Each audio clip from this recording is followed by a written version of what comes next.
cette nouvelle vidéo et on va parler de la recherche de stage. Donc ce sont toutes les informations que j'aurais voulu savoir en venant en France parce que moi je viens des dom-tom et donc j'espère que ça aidera ceux qui viennent du même endroit que moi et qui arrivent en France pour trouver un stage et toutes les astuces à avoir pour trouver ce stage. Donc on y va!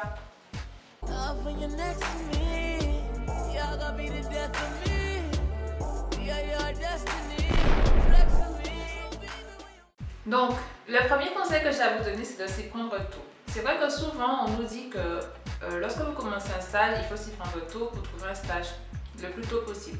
Mais dans la réalité, c'est pas ce qui se passe en fait. On peut bien commencer notre recherche de stage assez tôt, mais ne pas le trouver tout de suite.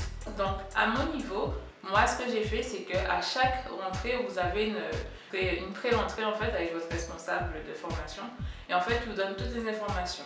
Donc, c'est à ce moment-là ça que vous pouvez savoir où chercher votre stage et quand chercher votre stage après avoir posé toutes les questions liées à ce sujet. Aussi, il est de fait de demander à vos camarades, aux autres étudiants qui sont dans votre classe, comment ils se sont pris pour trouver un stage les années passées par exemple. Parce que vu que vous venez des dom-tom, la recherche de stage ne se fait pas de la même façon que lorsqu'on est en France. Moi, je m'y suis prise tôt à chaque fois pour tous mes stages, que ce soit en Guadeloupe ou en France, je m'y suis prise tôt et j'ai trouvé à la dernière minute.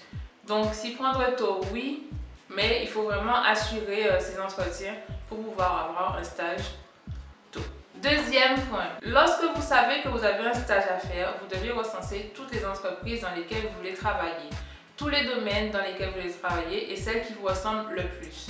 Donc c'est à partir de ce moment-là, vous serez un peu motivé, justement, beaucoup motivé pour pouvoir commencer votre recherche de stage et vous donner à fond en remaniant votre CV, en réactualisant votre CV sur les sites dédiés ou bien en envoyant des candidatures spontanées. Mais là, ce sera encore un autre sujet. Un troisième point, ce sont les sites job board.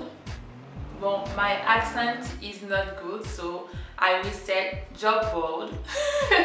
Donc, vous avez les sites job board comme Indeed, Jobijoba. Donc, sur tous ces sites, vous pouvez mettre des alertes par mail quotidiennes qui vous donnera au fil des jours toutes les annonces liées au domaine que vous recherchez.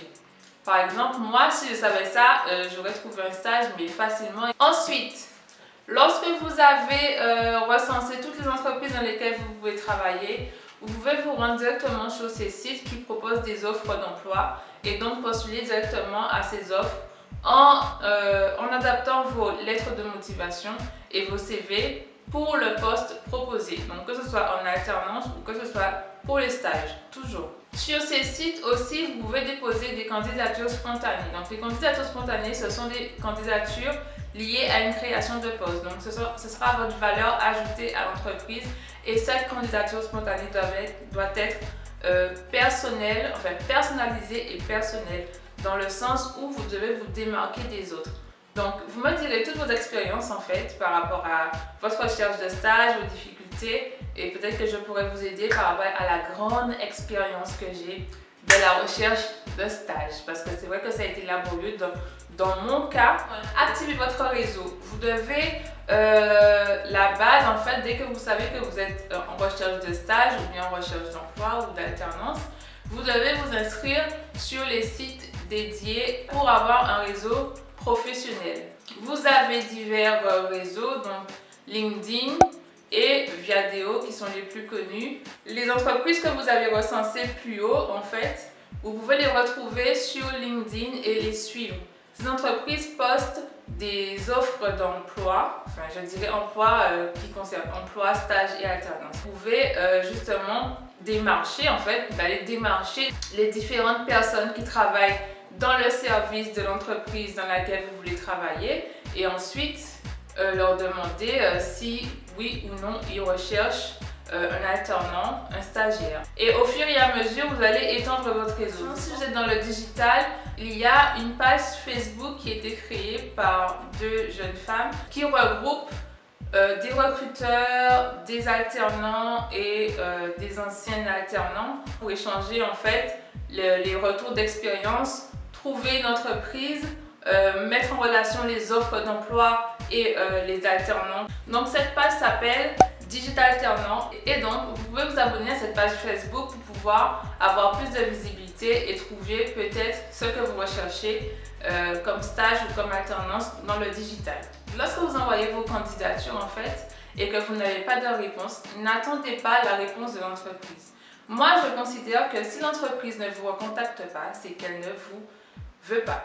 N'hésitez pas, envoyez quand même vos candidatures à la chaîne, je vais dire entre guillemets à la chaîne, mais que vous ne restiez pas à attendre la réponse d'une entreprise parce que vous perdez du temps. Et c'est pour ça qu'on dit qu'au début de s'y prendre très tôt. Donc il faut que vous envoyez une lettre de motivation, un CV, une lettre de motivation, un CV pour ne pas avoir à perdre de temps et se retrouver lorsque le délai est passé à ne pas avoir de stage. Et donc vous devez continuer à envoyer des CV et des CV et des candidatures jusqu'à ce que vous ayez une réponse positive pour un entretien. Après, là, c'est notre paire de manches parce qu'il faut réussir les entretiens. C'est bien d'envoyer des CV et avoir un entretien, mais il faut réussir les entretiens pour pouvoir avoir le stage que l'on veut. Donc, cette vidéo est terminée. J'espère qu'elle vous a été utile. Si vous avez des questions à poser, n'hésitez pas à me les poser. Moi, je suis dans le domaine de la chimie. Donc, si vous avez des questions concernant ce domaine de la chimie ou des questions concernant la page Facebook dont je vous ai parlé, mettez-moi ça en commentaire et dites-moi si ça vous a plu et que je devrais continuer à faire ces vidéos conseils pratiques. Donc, bye bye!